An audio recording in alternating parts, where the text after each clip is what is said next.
Assalamualaikum warahmatullahi wabarakatuh.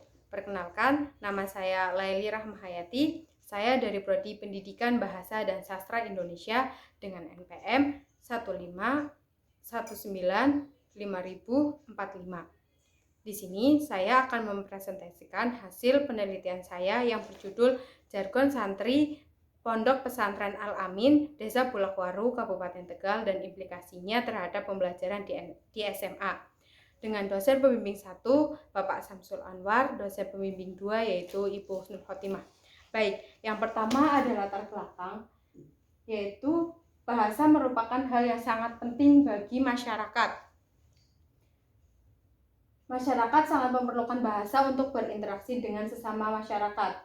Sebagai fungsi utama bahasa dalam kehidupan sehari-hari adalah sebagai alat untuk bekerja sama atau berkomunikasi di dalam kehidupan manusia bermasyarakat. Selanjutnya ada jargon. Jargon merujuk pada salah satu bentuk variasi atau ragam bahasa seperti yang dilakukan oleh Hair dan Agustin 2004-62. Jargon adalah variasi sosial yang digunakan oleh kelompok sosial tertentu namun tidak bersifat rahasia. Selanjutnya ada Pondok Pesantren Al-Amin, merupakan pesantren tahasus yang berada di Desa Bulakwaru, Kecamatan Tarub, Kabupaten Tegal. Pesantren Al-Amin memiliki pendidikan formal, mulai dari MI, SMP Tahasus, dan SMA Tahasus Al-Quran, serta memiliki pendidikan non-formal, Taman Pendidikan Al-Quran atau TPI, Madrasah Diniyah, RA, dan Majelis Taklim. Selanjutnya ada rumusan masalah. Rumusan masalah yang saya teliti yang pertama yaitu saya hanya menemukan wujud, yaitu bagaimana wujud jargon santri Pondok Pesantren Al-Amin. Selanjutnya bagaimana implikasi terhadap pembelajaran bahasa Indonesia di SMA. Selanjutnya ada tujuan penelitian. Tujuan penelitian saya yaitu mendeskripsikan wujud jargon santri Pondok Pesantren Al-Amin, mendeskripsikan implikasi hasil penelitian terhadap pembelajaran bahasa Indonesia di SMA. Selanjutnya di bab 2 ada tinjauan teori. Di sini saya menggunakan kajian sosiolinguistik. Sosiolinguistik secara harfiah dapat ditelusuri dari unsur pembentuknya. Istilah sosiolinguistik berasal dari penggabungan kata sosio yang berarti masyarakat, sosial, dan linguistik yang berarti ilmu bahasa. Berdasarkan pengertian secara harfiah, di atas sosiolinguistik dapat diartikan sebagai ilmu yang mempelajari bahasa dan kaitannya dengan masyarakat. Selanjutnya ada hakikat bahasa. Bahasa dipergunakan oleh manusia dalam segala kehidupan. Dengan demikian, bahasa merupakan hal yang paling hakiki dalam kehidupan manusia. Menurut Haid dalam Aslinda dan Syafana menyatakan bahwa hakikat bahasa itu ada 12 butir. Yang pertama, bahasa adalah sebuah sistem yang artinya bahasa itu sebagai sejumlah komponen yang berpola secara tetap dan dapat dikaidahkan. Kedua, bahasa berwujud lambang, artinya bahwa bahasa terdiri atas simbol atau lambang. Bahasa berwujud bunyi, bahwa bahasa dapat dilisankan atau diujarkan sebagai bunyi yang dipahami dan diterima melalui alat pendengar. Bahasa bersifat arbiter, bahasa bermakna, artinya bahwa bahasa bukanlah suatu yang kosong tanpa makna. Bahasa bersifat konvensional, bahasa bersifat unik, bahasa bersifat universal, bahasa bersifat produktif, bahasa bersifat dinamis, bahasa bervariasi, dan bahasa adalah manusiawi, artinya bahasa sebagai alat komunikasi verbal hanya dimiliki manusia. Selanjutnya ada variasi bahasa atau ragam bahasa. Al-Huwaitun dalam Hermaji 2016 halaman 30 berpendapat bahwa ragam bahasa adalah wujud perubahan atau perbedaan dari berbagai manifestasi kebahasaan yang tidak bertentangan dengan kaidah kebahasaan. Selanjutnya ada jargon. Jargon merupakan aktivitas manusia yang tidak terlepas dari pekerjaan karena manusia bersifat konsumtif sehingga memerlukan materi untuk hidup. Jargon adalah ragam bahasa yang dimiliki setiap bidang kehidupan manusia. Bahasa atau istilah khusus yang dipakai pengguna jargon berguna untuk berkepentingan tertentu. Jargon bersifat dinamis bergantung pada kebutuhan dan kehendak pemakai jargon. Jargon hanya digunakan oleh kelompok minoritas saja saat berkomunikasi dengan sesama anggota kelompok tertentu. Selanjutnya ada wujud jargon. Wujud jargon menurut Mukhlis 2010 halaman 26-81 menyebutkan wujud jargon berupa kata dasar dan bentuk abreviasi. Ini sesuai dengan hasil penelitian Wakari 2017-10 berdasarkan penelitian Ardana dalam judul Jargon Santri Asrama Ibnu Sina. Pondok Pesantren Darul Ulum Petarogan Jombang menghasilkan wujud jargon sebagai berikut. Yang pertama ada abreviasi, merupakan salah satu proses morfologis dengan cara pemendekan.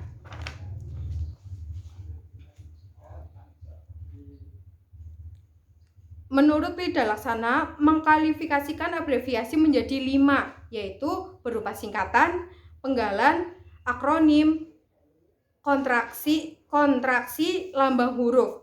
Berikut jenis-jenis kependekan huruf menurut Rida Laksana. Yang pertama singkatan. Singkatan merupakan salah satu bagian dari proses pemendekan yang berupa huruf atau gabungan huruf, baik yang dieja huruf demi huruf maupun yang tidak dieja huruf demi huruf. Contohnya DKI, Daerah Khusus Ibu Kota. TNI, Tentara Nasional Indonesia. Penggalan. Penggalan merupakan salah satu bagian dari proses pemendekan yang mengekalkan salah satu bagian dari leksem. Contohnya Bu untuk panggilan ibu. Akronim merupakan proses pemendekan yang menggabungkan huruf, suku kata atau bagian lain yang ditulis dan dilafalkan sebuah kata yang sedikit, banyak, dan memenuhi kaidah fonetik Indonesia seperti ABRI, bukan ABRI, bukan A, B, R, atau I. Selanjutnya ada kontraksi. Kontraksi merupakan salah satu bagian dari pemendekan yang meringkaskan leksem dasar atau gabungan leksem seperti tak dari kata tidak, takan dari kata dari tidak akan. Selanjutnya lambang huruf. Lambang huruf merupakan salah satu bagian dari pemendekan kata yang menghasilkan satu huruf atau lebih, yang menggambarkan konsep dasar kuantitas satuan atau huruf seperti km untuk kilometer, Rp untuk rupiah. Selanjutnya ada kata serapan. Berdasarkan Kamus Besar Bahasa Indonesia KBBI, pengertian kata serapan yaitu kata yang diserap dari bahasa lain dengan didasarkan pada kaidah bahasa penerima. Kata serapan hasil penelitian Wakari berdasarkan penelitian Ardana dalam jurnal berjudul Jargon Santri Asrama Ibnu Sina Pondok Pesantren Darul Ulum Petarukan Jombang menghasilkan wujud jargon kata serapan dibagi menjadi 2, yaitu serapan yang berasal dari bahasa Arab asing meliputi bahasa Inggris, Jerman, Belanda, serta bahasa Arab, dan serapan dari bahasa daerah meliputi bahasa Jawa dan Sangir. Selanjutnya ada fungsi jargon. Fungsi jargon yang pertama ada dalam penggunaannya, yaitu memudahkan bagi orang atau kelompok yang memahaminya, mempermudah mengungkapkan keterangan yang panjang dan berbelit sehingga menjadi bahasa efektif dan efisien dalam komunitas tersebut. Fungsi yang kedua sebagai identitas sosial. Selanjutnya ada faktor jargon. Faktor jargon menurut Rashid dan kawan-kawan berpendapat bahwa faktor jargon mempengaruhi penggunaan jargon sebagai berikut, yaitu 1. Gengsi, 2. Memudahkan proses bertutur, 3. Identitas sosial penutur, 4. Kerahasiaan. Selanjutnya ada santri Pondok Pesantren Al-Amin. Santri secara umum adalah sebuah sebutan bagi seseorang yang mengikuti pendidikan agama Islam di pesantren. Ponpes Al-Amin merupakan pesantren tahasus yang berada di Desa Bulakwaru, Kecamatan Tarup, Kabupaten Tegal. Pesantren Al-Amin memiliki pendidikan formal mulai dari MI, MINU, SMP Tahasus, dan SMA Tahasus Al-Quran, serta memiliki pendidikan non-formal Taman Pendidikan Quran, TPQ, Madrasah Diniyah, RA, dan Majelis Taklim. Selanjutnya, penelitian ini diimplikasikan terhadap pembelajaran bahasa Indonesia di SMA. Pendidikan merupakan cara mengubah sikap serta tingkah laku seseorang ataupun kelompok manusia yang bertujuan untuk mendewasakan manusia melalui pengajaran ataupun pelatihan. Di sini saya menggunakan MA atau kurikulum merdeka. Kurikulum merdeka adalah kurikulum dengan pembelajaran intrakurikuler yang beragam di mana konten akan lebih optimal agar peserta didik memiliki cukup waktu untuk mendalami konsep dan menguatkan kompetensi. Nah, di sini saya juga menggunakan modul ajar, yaitu sejumlah alat atau sarana, media, metode petunjuk, dan pedoman yang dirancang secara sistematis dan menarik. Modul ajar merupakan implementasi dari alur tujuan pembelajaran yang dikembangkan dari capaian pembelajaran Pancasila sebagai sasaran. Modul ajar disusun sesuai dengan fase atau tahap perkembangan peserta didik, mempertimbangkan apa yang akan dipelajari dengan tujuan pembelajaran dan berbasis perkembangan jangka panjang. Dalam penelitian ini berkaitan dengan pembelajaran bahasa Indonesia menggunakan kurikulum merdeka dan dilaksanakan terhadap pembelajaran bahasa Indonesia di sekolah menengah atas atau SMA, yaitu pada kelas 10 semester Gasal pada materi teks anekdot merupakan sebuah cerita atau kisah yang mengandung sifat lucu. Capaian pembelajarannya, peserta didik mampu mengevaluasi dan mengkreasi informasi berupa gagasan, pikiran, perasaan, pandangan, arahan, atau pesan yang akurat dari menyimak berbagai tipe teks non-fiksi dan fiksi dalam bentuk monolog, dialog, dan gelar bicara. Capaian pembelajaran ini termasuk pada elemen pemahaman kritik yang membangun, keterampilan membaca, keterampilan menyimak, keterampilan menulis, dan keterampilan berbicara. Pada kompetensi awal, peserta didik sudah memahami kritik majas, sindiran, kesenjangan sosial masyarakat, dan mengevaluasi tujuan pembelajarannya, mengevaluasi dan mengeksplorasi sebagai informasi, gagasan, fakta, hubungan sebab akibat, atau menjawab pertanyaan mengapa dan bagaimana dalam teks anekdot baik secara audio visual. Yang kedua, mengkonstruksi dan menulis berbagai rujukan informasi, pemikiran, gagasan, pandangan, fakta untuk mengembangkan hubungan sebab akibat dalam teks anekdot dengan menggunakan metode sederhana dalam mengutip sumber rujukan secara kreatif dan etis, serta mempresentasikan hasil tulisan sebagai refleksi pemecahan masalah sehari-hari dalam bentuk monolog, dialog, dan gelar bicara. Selanjutnya ada penelitian terdahulu. Dalam penelitian ini saya menggunakan penelitian terdahulu dari penelitian yang dilakukan oleh Balkis 2018 dengan judul Jargon Santri Putri Pondok Pesantren Ar-Rodatul Ilmiyah Kertosono Nganjuk dalam Jurnal Pendidikan Bahasa dan Sastra Indonesia, Fakultas Bahasa dan Seni Universitas Negeri Surabaya. Hasil penelitian ini terdapat 6 pola pembentukan jargon, yaitu bentuk abreviasi, komposisi, arbiter, manasuka, bentuk dasar, dan tiruan bunyi. Selanjutnya penelitian yang dilakukan Ardana dan Diana Mayasari 2021 dengan judul penelitian Jargon Santri Asrama Ibnu Sina Pondok Pesantren Darul Ulum Peterongan Jombang dalam jurnal Journal of Education Research. Hasil penelitiannya yaitu mendeskripsikan wujud jargon, yang kedua mendeskripsikan fungsi jargon, dan yang ketiga mendeskripsikan faktor penggunaan jargon dalam interaksi santri di dalam pondok pesantren. Jenis penelitian ini adalah penelitian deskripsi kualitatif. Selanjutnya di bab 3 yaitu ada hasil metodologi penelitian. Pendekatan dan desain penelitian yang saya gunakan yaitu menggunakan pendekatan kualitatif. Prosedur penelitian yaitu ada pra-penelitian, penelitian, dan pasca penelitian. Sumber data yang saya dapatkan yaitu berupa tuturan yang disampaikan oleh santri atau tuturan yang digunakan oleh santri. Selanjutnya ada wujud datanya yaitu wujud jargon santri Pondok Pesantren Al-Amin. Teknik pengumpulan datanya yaitu menggunakan teknik simak, dilanjut dengan teknik lanjutannya yaitu berupa teknik simak bebas lipat cakap, teknik rekam, dan teknik catat. Teknik analisis data menggunakan metode padan, teknik penyajiannya menggunakan teknik informal. Selanjutnya di bab 4 ada hasil penelitian dan pembahasan. Jargon santri Pondok Pesantren Al-Amin Desa Bulakwaru Kabupaten Tegal.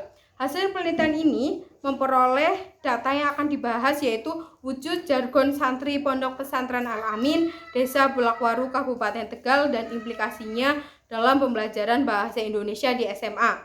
Dalam penelitian ini yang akan menjadi fokus peneliti adalah wujud jargon santri. Jargon yang digunakan oleh santri Pondok Pesantren Al-Amin memiliki wujud jargon. Seperti jargon pada umumnya, jargon yang digunakan dapat dipahami oleh kalangan santri atau kelompok tertentu.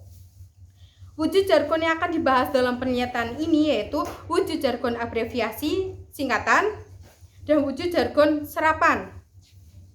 Hasil penelitian ini memperoleh data wujud jargon yang digunakan santri Pondok Pesantren Al-Amin yaitu berupa wujud jargon singkatan 7 data, wujud jargon serapan yang berasal dari bahasa Arab 18 data, dan wujud jargon serapan yang berasal dari bahasa Jawa yaitu 9 data. Dalam keseluruhan data yang diperoleh dalam penelitian tersebut terdapat 34 data. Berdasarkan data tersebut menunjukkan bahwa jargon santri Pondok Pesantren Al-Amin dan implikasinya terhadap pembelajaran di SMA sebagian besar menggunakan jargon yang berupa kata serapan yang berasal dari bahasa Arab, karena bahasa Arab sendiri memiliki peran penting bagi umat Islam, dan penggunaan jargon serapan bahasa Arab bagi santri Pondok Pesantren Al-Amin merupakan bahasa yang turun-temurun serta merupakan identitas diri dari seorang santri. Di sini saya akan mempresentasikan hasil data yang saya dapat. Yang pertama ada wujud jargon berupa singkatan. Abreviasi merupakan salah satu proses morfologis dengan cara pemendekan.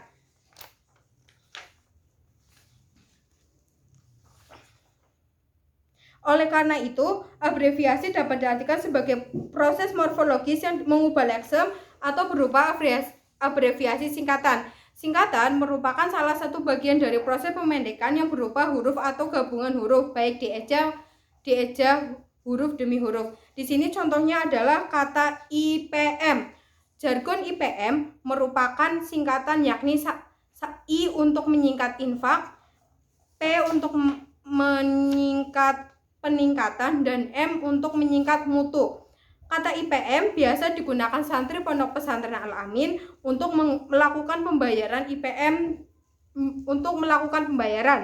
IPM sendiri merupakan infak peningkatan mutu.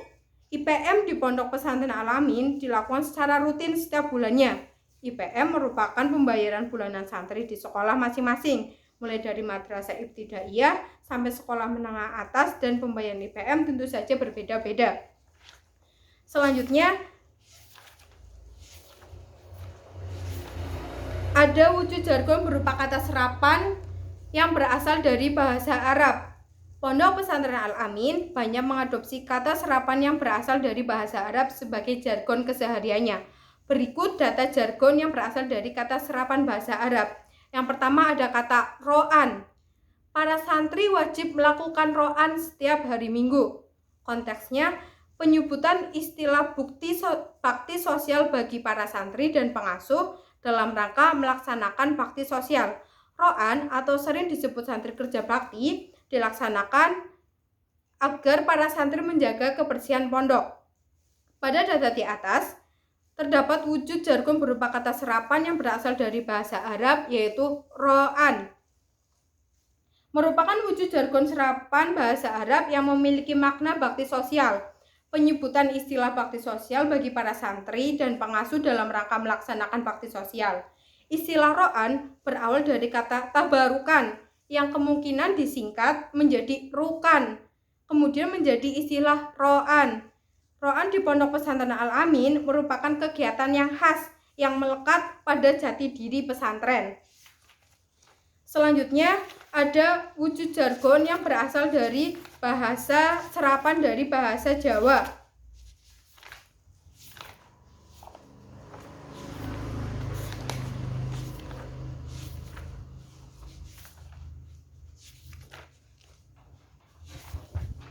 Yaitu ada kata sowan.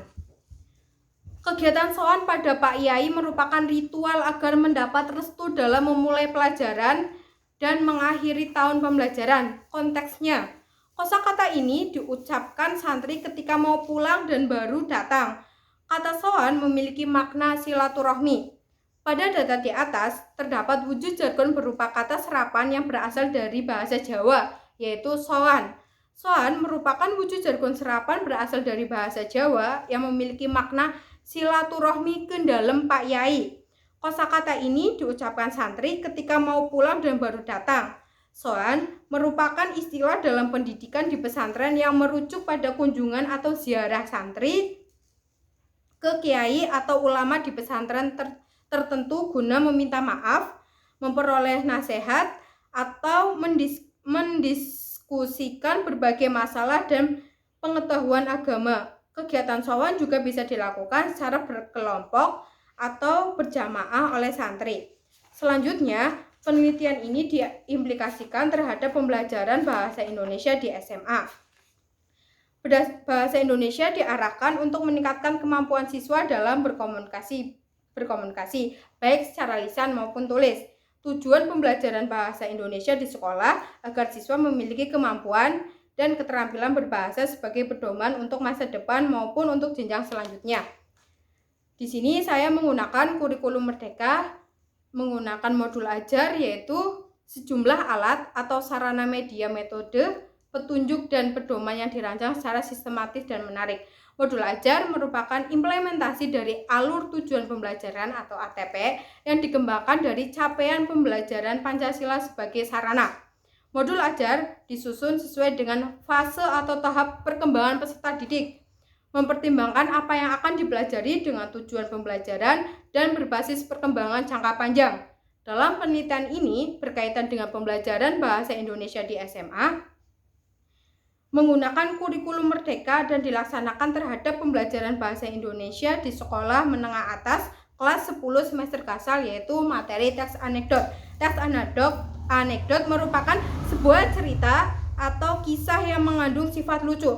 Capaian pembelajaran atau CP, peserta didik mampu mengevaluasi dan mengkreasi informasi berupa gagasan, pikiran, perasaan, pandangan, arahan, atau pesan yang akurat dari menyimak berbagai tipe teks non-fiksi maupun fiksi dalam bentuk monolog, dialog, dan gelar bicara. Capaian pembelajaran ini termasuk pada elemen pemahaman kritik yang membangun, keterampilan membaca, keterampilan menyimak, keterampilan menulis, dan keterampilan berbicara. Pada kompetensi awal, peserta didik sudah memahami kritik, maja, sindiran, kesenjangan sosial masyarakat, dan mengevaluasi tujuan pembelajarannya. Yang pertama, menginterpretasi, mengevaluasi, dan mengeksplorasi berbagai informasi, gagasan, fakta, hubungan sebab akibat untuk menjawab pertanyaan mengapa dan bagaimana. Dalam teks anekdot tidak secara audiovisual. Yang kedua, untuk mengkonstruksi dan menulis berbagai rujukan informasi, pemikiran, gagasan, pandangan, fakta untuk mengembangkan hubungan sebab dan sebab akibat dalam teks anekdot dengan menggunakan metode sederhana dalam mengutip sumber rujukan secara kreatif dan etis serta mempresentasikan hasil tulisan sebagai refleksi pemecahan masalah sehari-hari dalam bentuk monolog, dialog, dan gelar bicara. Dan yang terakhir ada bab 5 yaitu penutup. Yang pertama, simpulan. Jargon santri Pondok Pesantren Al-Amin merupakan ragam bahasa yang digunakan oleh kalangan santri atau kelompok tertentu. Berdasarkan hasil penelitian dapat disimpulkan berdasarkan 1. Wujud jargon ini diuraikan dengan menggunakan pengertian dan contoh yang ditemukan sejumlah data terkumpul 34 data yang terbagi dalam 3 wujud jargon, diantaranya yaitu jargon singkatan sebanyak 7 data, jargon berupa kata serapan yang berasal dari bahasa Arab 18 data, jargon berupa kata serapan yang berasal dari bahasa Jawa sebanyak 9 data. Berdasarkan data tersebut menunjukkan bahwa jargon santri Pondok Pesantren Al-Amin dan implikasinya terhadap pembelajaran di SMA. Sebagian besar menggunakan jargon berupa kata serapan yang berasal dari bahasa Arab, karena bahasa Arab sendiri memiliki peran penting bagi umat Islam, dan penggunaan jargon serapan bahasa Arab bagi santri Pondok Pesantren Al-Amin merupakan bahasa yang turun-temurun serta merupakan identitas diri dari seorang santri. Yang kedua, implikasi hasil pembelajaran bahasa Indonesia di SMA menggunakan kurikulum merdeka dan dilaksanakan terhadap pembelajaran bahasa Indonesia di sekolah menengah atas SMA kelas 10 semester Gasal pada materi teks anekdot. Teks anekdot merupakan sebuah cerita atau kisah yang mengandung sifat lucu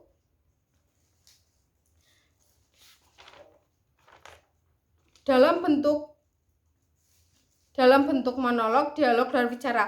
Capaian pembelajaran ini termasuk pada elemen pemahaman kritik yang membangun keterampilan membaca, keterampilan menyimak, keterampilan menulis, dan keterampilan berbicara. Pada kompetensi awal, peserta didik sudah memahami kritik, maja sindiran, kesenjangan sosial masyarakat, dan mengevaluasi. Yang terakhir yaitu ada saran. Dapat disarankan berdasarkan penelitian jargon santri Pondok Pesantren Al-Amin Desa Bulakwaru Kabupaten Tegal dan implikasinya dalam pembelajaran bahasa Indonesia di SMA. Yang pertama, bagi mahasiswa dalam pembelajaran bahasa Indonesia agar lebih meningkatkan pengetahuan dan wawasan tentang ilmu sosiolinguistik mengenai ragam bahasa, terutama jargon, agar dapat membantu memahami makna jargon. Bagi guru, dalam kegiatan pembelajaran seorang guru harus kreatif dan memiliki banyak inovasi agar kegiatan pembelajaran tidak terkesan sangat membosankan bagi siswa. Serta penelitian ini diharapkan bisa menjadi acuan bagi seorang guru dalam pembelajaran untuk mempelajari bagaimana memahami sebuah makna yang terkandung dalam suatu tuturan dengan memperhatikan konteks tuturannya. Yang ketiga, saran untuk penelitian selanjutnya. Penelitian jargon Pondok Pesantren Al-Amin Kabupaten Tegal dapat digunakan sebagai referensi untuk penelitian selanjutnya. Sekian dari saya, kurang lebihnya mohon maaf. Terima kasih. Wassalamualaikum warahmatullahi wabarakatuh.